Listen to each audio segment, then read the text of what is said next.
मुनिराज की, समस्त आचार्य संघ की जय।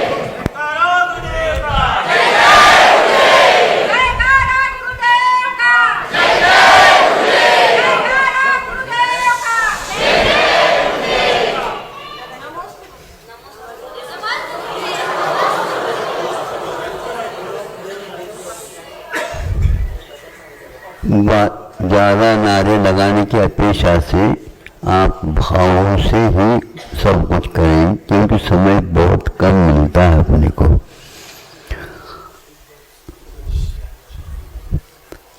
आप लोगों ने देखा होगा या नहीं भी देखा होगा, लेकिन हमने इसको देखा भी है, पढ़ा भी है। विचित्र सा है, लेकिन ये चित्र नहीं किंतु विचित्र है। क्या है?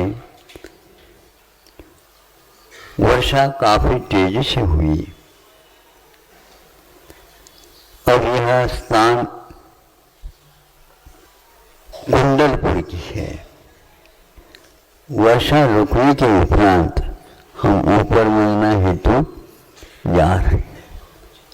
चारों तरफ से इतने झरने प्रारंभ हो गए थे, सब अपने अपने लक्ष्य की ओर झरने जा रहे थे। उसी बीच में थोड़े से रुक करके हमने एक झरने की ओर देखा। आवाज तो हो रही है, लेकिन उस आवाज के साथ एक दृष्टि में वह दृश्य आया, विस्मित हो गया। फिर सोचा केवल विस्मय करना ठीक नहीं होता, अध्ययन होना चाहिए। सोच करके उसको और गौर से देखता रहा। जिसके पास पैर नहीं है, जिसके पास कोई आधार, कोई वस्तु नहीं है, और वह सरपट नीचे की ओर भी आता कभी, और कभी ऊपर की ओर भी जाता। पानी में वह मछली है। मछली के पास तो कोई पैर होता नहीं, सलगता है। उस पानी में भी वह कुछ बाहर भी आ रहे हैं, उसके पूंछ इत्यादि, किंतु नीचे की ओर न जा करके वह ऊपर की ओर जा रहा। ध्यान में आ रहा, आपको समझ में आ रहा? नीचे के तो प्रवाह के साथ तो आना स्वाभाविक है, लेकिन प्रवाह से विपरीत जाना, और वो भी किसी साधन के, क्या आप जा सकते? नहीं। क्यों नहीं जा सकते? ये संभव नहीं है। बर्फ के ऊपर से भी आप लोग खिसकते हैं, उसमें भी कुछ संयम रखना पड़ता है, लेकिन वह मछली कैसे संयत होकर के ऊपर की ओर जा रही है, इसका आप अध्ययन कर लीजिए। मनुष्य सब कुछ कर सकता है, किंतु उसमें संयम की बड़ी बात होती है। इसको देखने के उपरांत मुझे ऐसा लगा, हमने अपने पास जो कोई भी क्षमताएं हैं, उन क्षमताओं का उपयोग नहीं किया, और उन क्षमताओं को गौण करते हुए हमने अपनी वृत्ति को अन्यत्र विपरीत दिशा में ही लेना प्रारंभ कर देते।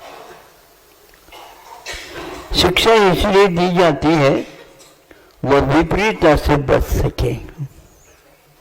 शिक्षा के द्वारा हमेशा हमेशा उन्नति की ओर जाना चाहिए, लेकिन प्रयोजन की सिद्धि के अभाव में वह शिक्षा किसी काम में नहीं आती।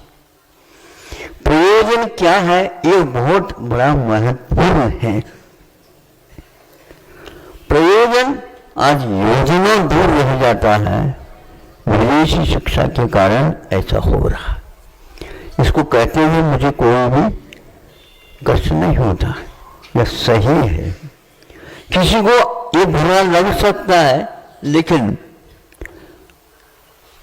उसको हम सोच करके बुरा को भी बुरा बना सकते हैं।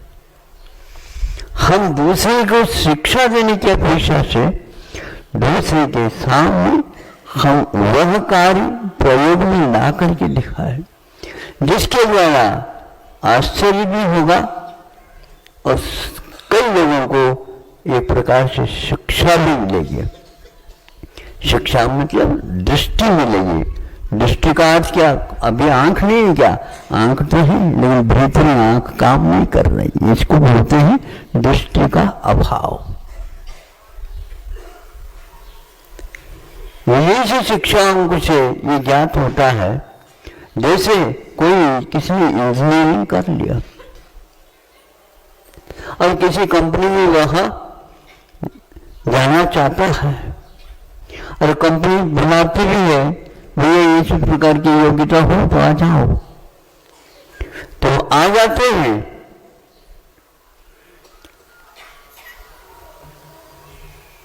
तो हमारे कंपनी में या आपको काम करना है,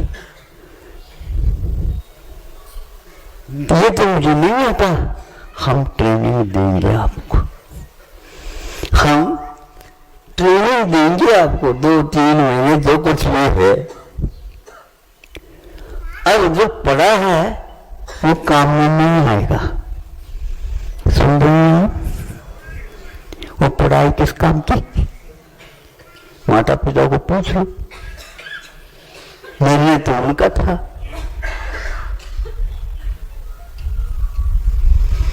तो वह सोचता है ये जो बताएंगे वो अब सीखना होगा। ट्रेनिंग का अर्थ ये होता, जो सीख करके आया है उसमें कुछ और सुधार हो तो बात अलग है, और श्री गणेश पुनः करना होगा। श्री गणेश तो बहुत पीछे रह गए। श्री गणेश किसको बोलते मालूम है आपको? श्री गणेश का था शुरुआत। अब पढ़ाई ट्रेनिंग की शुरुआत हो गई। कोई भी जो पढ़ा हुआ था वो काम में नहीं आ रहा। इस प्रकार की शिक्षा की प्रणाली ने भारत को पंगु नहीं बनाया, मुल्ला नहीं बनाया, बहरा नहीं बनाया, बनाया वह अंधा जो दृश्य को देख ही नहीं पाता, किंतु जिसके पास आंख नहीं है वो प्रयोग करता है तो सीधे सीधे आपको वो बचाते हुए भी चला जाता, अपना काम कर जाता है। यह नई शरीर को उसको शक्ति मिली है मछली को, तो उसके माध्यम से वह आपको विस्मृत कराता है, ऊपर की ओर चली जाती। ऐसी कौन सी विशेषता है उसके पास? आप श्वास ले रहे हैं, पानी में तो आप श्वास ले नहीं सकते, क्योंकि उस पानी में जो श्वास प्राण वायु है उसको ग्रहण करने के आपके पास कोई भी संरचना शरीर के पास नहीं है तो उसको स्वीकार कर सके। उस मछली के पास वह भी है, बहुत थोड़ी तो वहां तैर रही है, तैरते हुए श्वास भी ले रही है और वह विपरीत नीचे की ओर न जा करके पानी से बिल्कुल विपरीत दिशा में वो जा रही है। असंयम के घेराव में रहते हुए भी संयम यही काम करता है, करना चाहिए।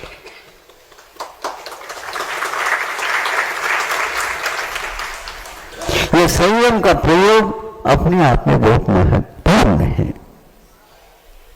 इसी का नाम है, जहां पर सुविधा नहीं है, जहां पर प्रतिकूलताएं हैं, जहां से हमारे लिए शिक्षण मिला ही नहीं, मिलना भी नहीं है, फिर भी उसी के बीच में रह करके 5 इंद्रियों के विषय हैं, मन का विषय है, 5 इंद्रियों को बंद भी कर दिए हैं, लेकिन मन को कैसे समझा है? मन को पहले ही समझाया गया है, तब वह संयत होता है, तब वह पूरी जनता को या पूरी दुनिया को विस्मय में डाल देता है। यह संभव नहीं है, असंभव है, संभव कैसे हो रहा है? इसी का नाम तो संयम है। संयम यह है, आप लोगों को असंयम में ज्यादा रुचि नहीं लेना, यही संयम की ओर एक प्रकार से रास्ता खोल देता है। यदि ये आप नहीं कर पाए, निश्चित रूप से अगले जीवन में जाकर के पश्चाताप अवश्य करेंगे। आप अपने बच्चों को समझाते हैं, वो उल्टा काम करता है, फिर समझाते हैं, लेकिन आप क्योंकि उसको बड़ा बनाना ही ये संकल्प ले चुकी, इसलिए उसकी गलती को थोड़े से सहन करते हुए, कान में पकड़ते हुए, पकड़ते हैं क्या नहीं काम, एक हाथ से कान पकड़ो और एक हाथ से गाल में,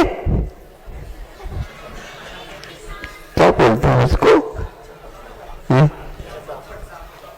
नहीं, थप्पड़ तो मालूम है, आवाज आती है, किंतु सहला देते हैं, सहला हिलाते नहीं, इसको सहला देते हैं। इस सहला के कारण इस थप्पड़ को भी वो भूल जाता है। इस सहला में जादू है, लेकिन ये हाथ से नहीं होता, ये भीतरी मानसिक तत्व से हुआ करता है। उसके मन को आप एक प्रकार से प्रभावित करते हैं, इसको यूं कह दो सम्मोहित करते हैं। सम्मोहित एक शब्द बहुत है तो, लेकिन उसमें अहित का कोई उद्देश्य नहीं रहता, हित का उद्देश्य रहता है। अभी वह थप्पड़ जो लगाया है, वो हाथ लगाने से अभी भी दुख हो रहा है, लेकिन वह भूल जाता है।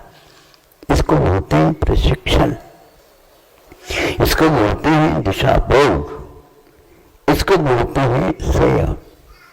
हम असंयम की धारा में बहना नहीं चाहते, किंतु हम ये सीखे प्रवाह में डूब क्या होता है, ये निश्चित बात है, लेकिन प्रवाह के अनुसार यदि बहता है तो उसको सीखना अथवा तट में मिल जाता है। इस तट को पाने के लिए हमें प्रवाह से डरना नहीं, किंतु प्रवाह के विपरीत भी नहीं जाना। प्रवाह जिस ओर जा रहा है, उससे में से थोड़ा सा पानी काटते हुए तिरछे यूं जाए, अवश्य ही तट उसे मिल जाता है। ये प्रवाह कभी भी आपको प्रतिकूल नहीं महसूस होगा, किंतु हम प्रवाह में तैर नहीं रहे हैं, तैर सकते नहीं हैं, लेकिन वह डुबा सकते हैं, ये निश्चित बात है, लेकिन हम थोड़े थोड़े बहुत पानी को काट लेंगे। तीर की ओर जैसे जाते हैं वैसे पानी का प्रवाह हमारे लिए बाधक नहीं होता। सीधे उसके साथ यूं करेंगे तो निश्चित रूप से पानी का भार हमारे ऊपर आकर के डूब जाएंगे। इसलिए आचार्य ने कर्म का एक प्रवाह है, द्रव्य क्षेत्र काल भाव में थोड़ा सा परिवर्तन करने से निश्चित रूप से उस प्रवाह में हम बच सकते हैं। हमेशा बचे ये संभव नहीं है। कर्मों के भी प्रवाह होने के कारण हमारी शिक्षा भी फेर हो सकती है और होती है तो फिर क्या शिक्षा न ले, शिक्षा न ले ऐसा नहीं कहा गया है, किंतु अभिभावक थोड़ी सोच ले, बच्चों को आप बाध्य करके कोई विषय का निर्णय नहीं देना।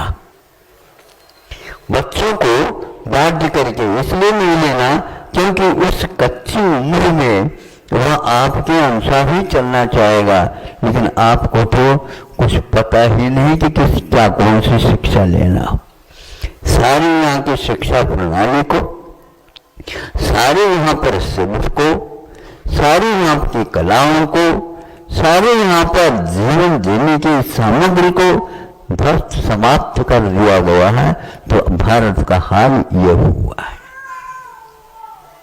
इसलिए आप लोगों को शिक्षा कौन सी है पहले देखना होगा। चिकित्सा की दृष्टि से देखते हैं तो हाल बहुत खराब है। जो औषध रिएक्शन कर रहा है उस औषध को छोड़ा नहीं जा रहा, जीवन पर्यंत आपको लेना ही पड़ेगा।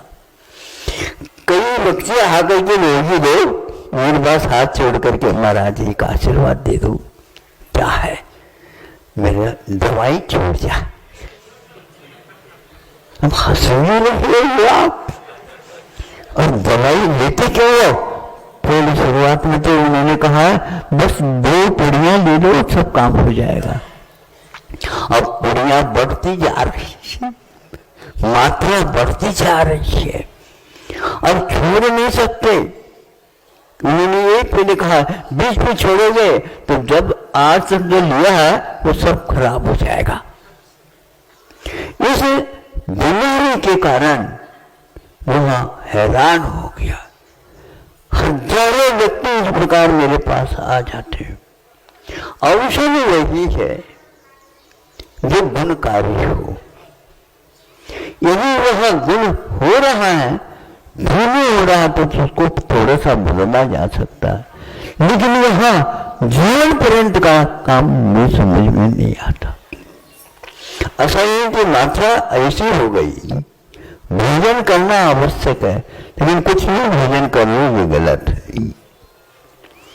जो भारत में चिकित्सा पद्धति से उसको आहार के ऊपर ही रखते थे, आज आहार कुछ भी दे लो लेकिन कम करते जाओ, कुछ भी दे लो कितनी बार भी दे दो, बार बार भी दे लो तो कोई बाबा नहीं।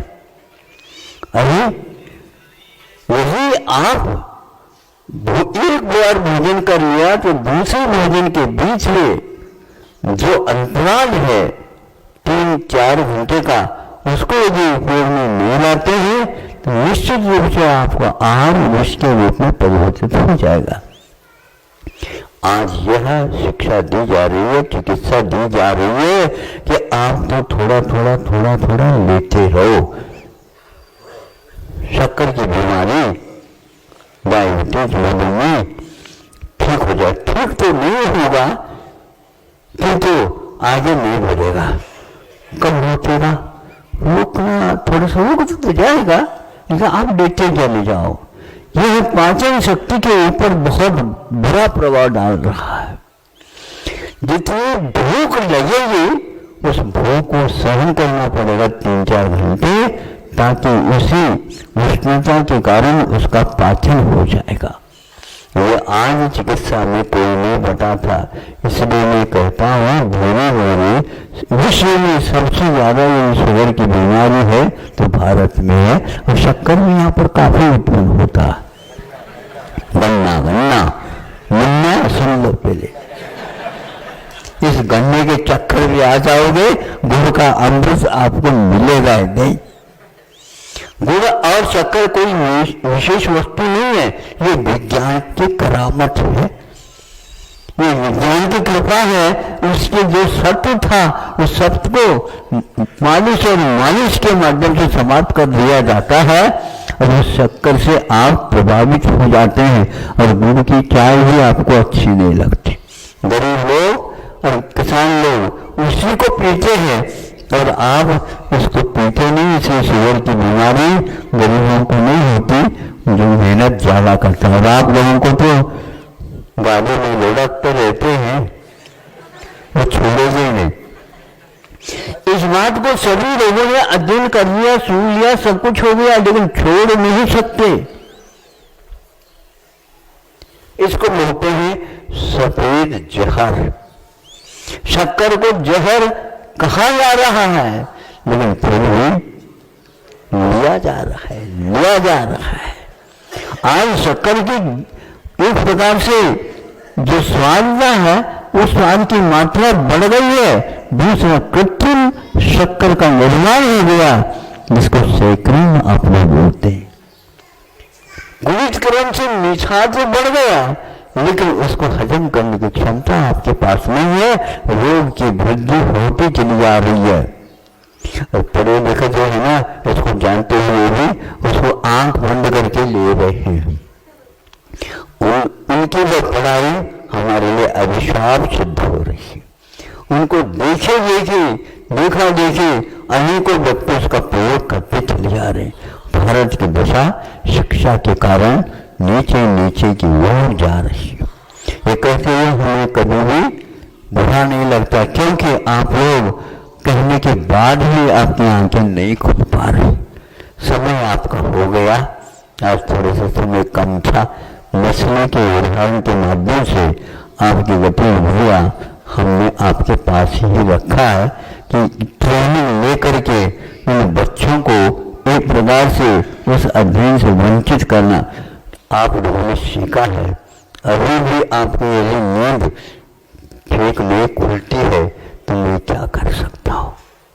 नींद की गोली लेकर के 12 बजे तक सोने की अपेक्षा से बिना गोली लिए 3-4 घंटे में यदि नींद लेते हैं तो भी पर्याप्त है। ये बताया गया है, एक बार झोंका भी आ जाता थोड़े अच्छे ढंग से तो उसमें भी निद्रा की बहुत मात्रा काम हो जाती, चल सकता है। कुर्सी पर बैठे बैठे आप ले सकते हैं, आधा घंटे में भी आपको ज़्यादा सोने की कोई आवश्यकता नहीं। निद्रा आवश्यक तो है, लेकिन अनिवार्य नहीं है। पुस्तक हमने पढ़ी थी, आपको वो मिल जाए तो उसको पढ़ लेना चाहिए। वृद्धावस्था में तो कम से कम ज्ञान तो हो ही जाएगा आपको, लेकिन ज्ञान संयम के अभाव में हमारे लिए अभिशाप सिद्ध हो रहा है। और हमें अपने कषायों के ऊपर, अपने असंयम के ऊपर, अपनी गतिविधियों के ऊपर एक लगाम, एक प्रकार से उसको अनुशासित करने में हमें उपयोग करना चाहिए। अन्यथा प्रतिभा क्षेत्र के माध्यम से मिली है, उसका कोई भी अर्थ नहीं निकलेगा। बाद में पश्चाताप करने की अपेक्षा से आज उस ताप को ऐसे घुमा दो जो वह शीश के परिवर्तित हो जाए। हमारी धारणाओं में एक क्षमता है कि भारतीय शिक्षा इसी को बोलते हैं। हमारी धारणाओं में इतनी क्षमता है, हम बर्फ के ऊपर बैठ करके भी अपने शरीर में पसीना ला सकते हैं। है कोई इसके बाद? गर्मी को हम सर्दी में और सर्दी को हम गर्मी में बदल सकते हैं अपने मनोयोग के माध्यम से। हमारा मन यदि संयत होता है तो कार्य होता है, अन्यथा ऋषि लोग वह बर्फ में रह करके तपस्या कर कैसे सकते हैं। वही आहार, वही सब ज्ञान आदि सब कुछ क्रिया है, लेकिन एक प्रकार से हम भारतीय संस्कृति को खोल करके उसका उपयोग करते हैं। तो आज में इस पंचम काल में भी हमें सुख और शांति का अनुभव हो सकता है। अहिंसा परमो धर्म की जय। बोलो आचार्य भगवान विद्यासागर जी महामुनि राज्य की, समस्त आचार्य संघ की।